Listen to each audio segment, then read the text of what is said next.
Welcome to Unit 7. For the next 2 weeks, we will be covering a lot, so buckle in. On the agenda is schizophrenia, bipolar, and depressive disorders. As I'm recording this, I can't help but think about the NBA Pro basketball player Lamar Odom, who's on life support right now. Word is that he overdosed, but there are conflicting reports on the substance in question. It was clear from interviews that he had a number of mental health issues, including grief as he lost his mother to cancer at the age of 12 and his third son to SIDS at 6 months old. Additionally, his father has been an addict for most of his life. I say all of that to say that Lamar Odom is the type of person that you're in training to help. It's likely that his drug use was an effort to self-medicate and avoid unwanted feelings.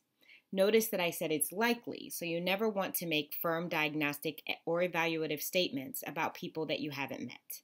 However, you are in training to help those who recognize that their addiction was only a cover-up for psychological and emotional pain that was inescapable.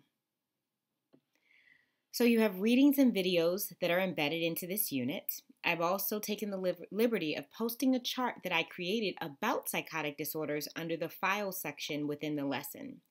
This is one of the ways that I studied best in graduate school, with charts. I thought I would post it for you so that you would have a different example of how to study besides just reading information. As an aside, most learners believe that they are read learners, but that's really a myth. Most people don't actually learn information by simply reading it. They need other senses to be engaged or body parts to be engaged, like their ears or their hands.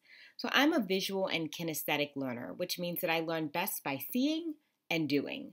Therefore, I used to make charts because the making of the chart actually engaged my kinesthetic needs, and the seeing of the chart engaged my visual needs.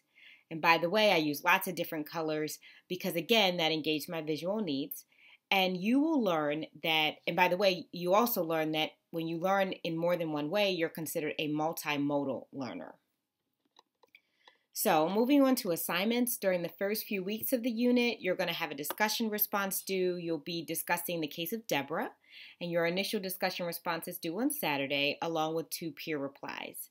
That's the first week of the unit. It may be helpful for you to shoot for posting that initial discussion response on Thursday so that you'll have the last 3 days of that week to post peer replies. At the end of the second unit, the second week of this unit, you'll have your 4th knowledge check. As typical, it will open on Thursday of week 8 and close on Sunday of that same week. This knowledge check will call for you to understand the differences between psychotic disorders and bipolar disorders and depressive disorders very well. And lastly, as we move 2 weeks closer to the final project, now is a good time to start reaching out to your classmates to form groups. If you recall, last week it was important for you to start reviewing the work of your classmates so that you could decide with whom you wanted to work on the final project. Remember the guidelines for groups, which can be found in the last unit's lesson. So start reaching out to your classmates and networking. All right, that's it for this introduction to this unit. Have fun.